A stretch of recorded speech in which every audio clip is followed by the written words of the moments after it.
From Storm Tracker 6, this is Forecast First, sponsored by Auto Owners Insurance. Simple human sense.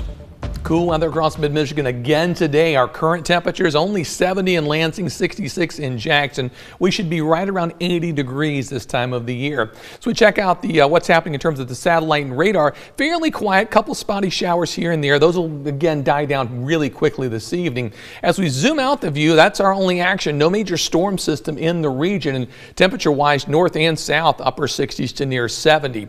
Forecast-wise for tonight, just an evening shower, then that'll die down as temperatures tomorrow morning drop back into the mid-40s. Another cold start to the day, but warmer weather's on the way for the weekend. 6 News at 5 starts right now. WLNS is here for you, celebrating 75 years of bringing you the news with 6 News at 5. In a wide-ranging cabinet meeting, President Trump dug in on his promise to terminate a Federal Reserve governor with ties to MSU. It's our top story at 5. Thanks for joining us. I'm Jorma Duran. That woman is Lisa Cook, an MSU economics professor who is currently on leave due to her historic appointment as the first black woman to serve as a Federal Reserve governor. During the meeting, the president also threatened new measures to crack down on urban crime. Erica Brown is here for you now with the latest from Washington. Speaking of that, President Trump is raising the stakes on his crackdown on crime in the nation's capital. if somebody kills somebody in the Capitol, Washington, D.C., we're going to be seeking the death penalty. More than 2,000 National Guard troops are patrolling the streets of Washington to fight crime, some of them carrying their service weapons. President Trump says Baltimore or Chicago could be next. The Maryland and Illinois governors have pushed back. You would think that Illinois would have such a problem with crime, such a bad governor. He should be calling me and he should be saying, could you send over the troops, please? It's out of control. In the 7th cabinet meeting of his second term, President Trump accused cities of falsifying their crime statistics. In a long and wide-ranging discussion, he also kept up the pressure on the Federal Reserve. Speaking from the cabinet room, newly decorated with gold accents, the president did not back away from his plan to fire Fed Governor Lisa Cook over allegations of mortgage fraud. Cook says she will not resign. Her attorney adding in a statement, the attempt to fire Cook lacks any factual or legal basis, and we will be filing a lawsuit challenging this illegal action. She seems to have had an infraction, and she can't have an infraction, and especially that infraction because she's in charge of, if you think about it, mortgages, and we need people that are 100% above board. The president's ongoing clash with the Fed could undermine the central bank's independence, given the White House unprecedented power over the nation's monetary policy. Erica Brown, CBS News, the White House. And in a statement this afternoon, the Fed said that the president may remove a governor only for cause, but that it will abide by any court decision. Be sure to stay with 6 News on air, online, and through our 6 News app as we continue to follow this developing story. Happening tonight, a City of Lansing board is meeting in less than half an hour at the Foster Community Center to discuss the future of the dozens of pods that are intended to help house the homeless. Joining us now live from the center on North Foster Avenue is 6 News reporter Kylie Shapansky. Kylie, describe for us what these pods are comparable to.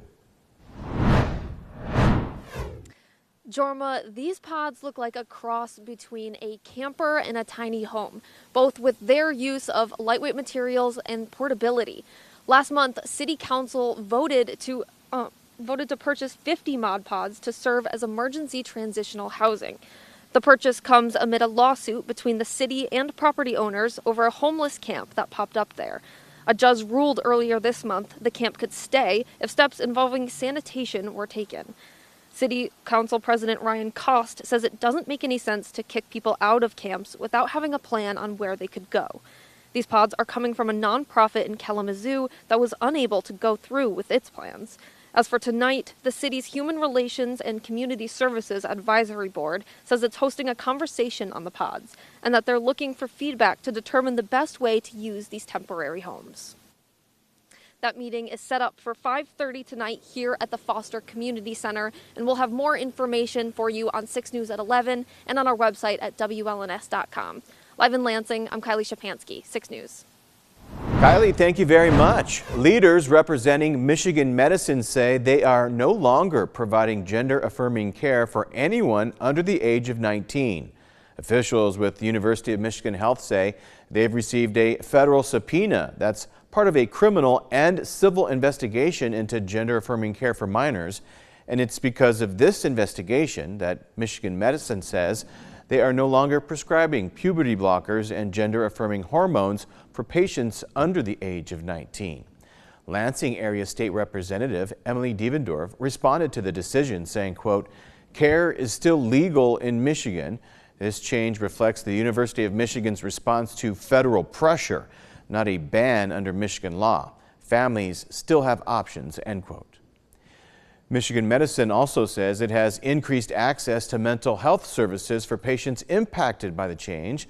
They can call the number on your screen now and ask to schedule a pediatric gender clinic mental health visit to get information on an appointment with its mental health team. The second farmers market at the Capitol of the 2025 season took place today in Lansing. The market featured more than 50 vendors all around the lawn selling fresh produce, jams, baked goods, honey, maple syrup, meat, and a whole bunch more. The market offers options and flexibility by accepting SNAP and Bridge cards as well as Double Up food bucks.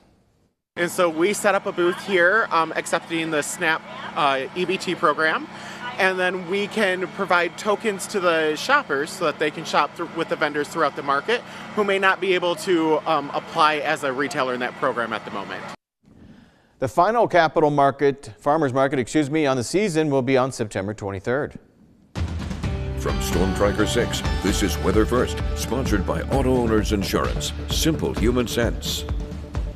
Don't blink, that'll come up really quickly. Time seems to fly once the kids get back in school as we head into fall, and this is going to be one of those months. Nice out there today. If you look at the long-range temperature outlook from September through November, so a 3-month outlook, pretty much everywhere with the exception of maybe North Dakota and portions of Montana, we'll generally see above average temperatures. Could go either way in those areas not shaded. We take a look at the precipitation outlook, and not bad news for us. Basically, the light shading or no shading of coloring means it could go either way. Equal chances of above or below average precipitation. Off to our southwest is where we expect things to be relatively dry. Our 5-day rainfall outlook, we don't have a ton in the forecast. We're talking about a 1/10, maybe a 1/4 of an inch as we head over the next several days. The bulk of that's going to come on Thursday, maybe as early as Wednesday night. But should be out of here by Thursday evening. Good chance of rainfall, it looks like. Just a question of will we see anything measurable more than a 1/10 of an inch. Very low chances as we head through Friday, Saturday, and Sunday. High temperature trend, how about that? We've got the cool weather here now, but things are going to warm up. By the weekend, we're back in the 70s. Look at that, couple 80s on the way next week, but we kind of hover in the upper 70s and lower 80s right through the end of next week. Our current temperature, 68 in Charlotte, 65 in St. John's, but still 70 in Lansing, 66 in Jackson. Skyview Network, we've got those same kind of cumulus clouds growing. They are dropping a few raindrops for us today. 70 is our current temperature on the McLaren cam. Meanwhile, in Grand Ledge, see some of the cumulus clouds moving out. 70 the current temp. Wind gust today was up to 18 miles per hour. Jackson cam this afternoon, temperatures at 66 degrees, another cool reading. Max wind today was up to 23 miles per hour. Final stop in Hillsdale, we've got sunshine, temperature of 64, cool outside, and a wind gust of 20 miles per hour. In terms of the satellite and radar, just a few spotty showers left over this afternoon. Those will move out quickly this evening, and then we start to watch this cold front advancing south from the north. From tomorrow morning through the afternoon hours, here it comes. Got a good band of showers associated with that. That'll continue to push south as we move into the overnight hours and on Thursday morning. Quite wet out there. Won't stick around all that long. By the midday hours, cold front is through, and by Thursday evening, things should begin to clear out and cool off once again, as this area is originating in Canada, so another decent cold front on the way. Tonight's forecast, overnight low 45 degrees. Kind of cool out there for tonight. Jacket weather tomorrow morning. As we head through the day, temperatures will warm up quickly. 67 at noon, 74 by 5 o'clock, so a nice looking finish to the day. The 6-day forecast, Thursday, good chance of rain. Through the weekend, things look quiet. Temps in the upper 70s, but lows in the 40s. Still warm for Labor Day, near 80 degrees. Another chance for rain. Looks like on Wednesday, maybe a few late Tuesday. And then temperatures kind of status quo, mid to upper 70s, overnight lows generally in the 50s. So not too warm, not too cool. Yeah, I like that. Today was great. I know there was a couple of breezes of wind that were a little chilly, but it was nice. It's not, I mean, the sun's out, not quite jacket weather. It felt great. It's great. We appreciate it. Well,